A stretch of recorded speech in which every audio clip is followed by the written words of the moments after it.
Pope Francis, on Wednesday, said that President Donald Trump of the United States of America is not Christian. The Pope was reacting to Trump's campaign promises to deport more immigrants and force Mexico to pay for a wall along the border. Francis spoke when a reporter asked him Pope about the president on the papal airliner as he returned to Rome, Italy, after his 6-day visit to Mexico. A person who thinks only about building walls, wherever they may be, and not building bridges, is not Christian, he said. The pontiff stated this barely 3 hours after he had concluded his Mexico trip by presiding over a huge mass in the border city of Ciudad Juárez.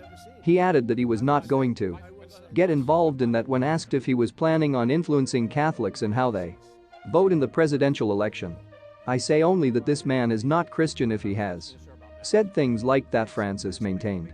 "We must see if he said things in that way, and in this I give the benefit of the doubt." Presidential primaries that Trump was not a Christian because he was for building the border wall.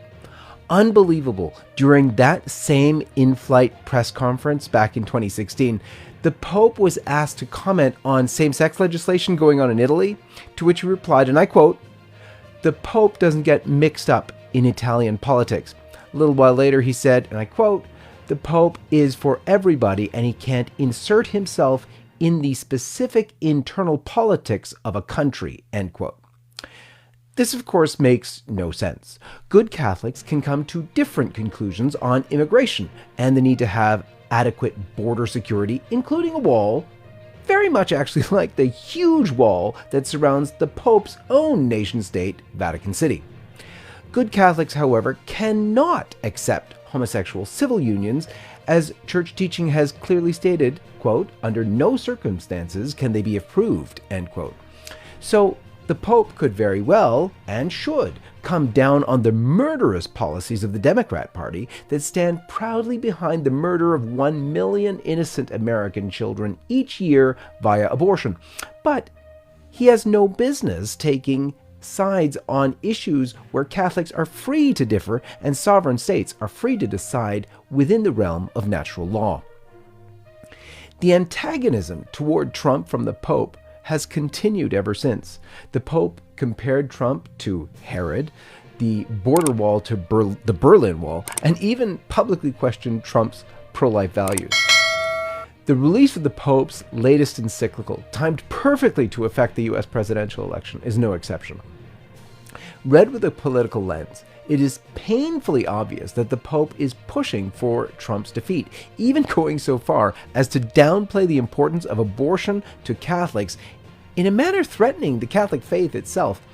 I found it very interesting that the main paragraph bashing President Trump, not by name of course, but there's no way to miss the reference, is actually the paragraph with the same number as Trump's presidency. Trump is the 45th president of the United States, and Fratelli Tutti, paragraph 45 reads this way, and I quote, "Things that until a few years ago could not be said by anyone without risking the loss of universal respect can now be said with impunity and in the crudest of terms, even by some political figures. Nor should we forget that there are huge economic interests operating in the digital world capable of exercising forms of control as subtle as they are invasive, creating mechanisms for the manipulation of consciences and of the democratic process.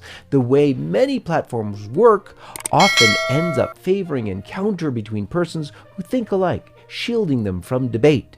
These closed circuits facilitate the spread of fake news and false information, fomenting prejudice and hate. End quote.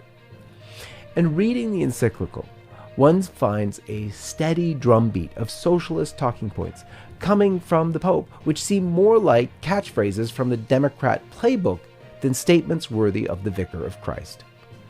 There are many other anti-Trump statements in the encyclical, which is why all the leftists are gleefully using clips all over Twitter in a vain attempt to try and cajole pro-life Catholics into voting for pro-abortion socialist Joe Biden.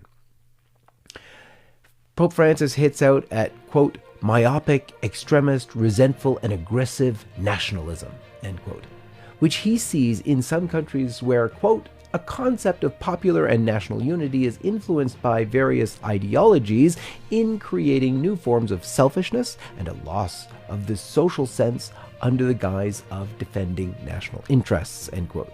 He criticizes again, I quote, populist political regimes as well as certain liberal economic approaches maintain that an influx of migrants is to be prevented at all costs, end quote. But any truly pro-life Catholic who reads the nearly 200-page encyclical will be convinced of the need to pray for the conversion of Pope Francis, rather than convinced to vote for Joe Biden and Kamala Harris, the most pro-abortion U.S. ticket in American history. Pro-life didn't even make the cut in the paragraph where the Pope laid out what he says should be the biggest concerns for politicians. And I quote, human trafficking, the marketing of human organs and tissues, the sexual exploitation of boys and girls, slave labor, including prostitution, the drug and weapons trade, terrorism, and international organized crime. That was the list. When the Pope actually talks about the principal threats to peace and security, abortion doesn't make the cut either. The list there is, quote, terrorism, asymmetrical conflicts, cybersecurity, environmental problems, poverty. And anyone who has worked for the right to life of the unborn would think first and foremost of abortion when Pope Francis says this in the encyclical. He speaks of, quote, extreme situations that may come to be seen as solutions in especially dramatic circumstances, without realizing that they are false answers that do not resolve the problems they are meant to solve and ultimately do no more than introduce new elements of destruction in the fabric of national and global security. But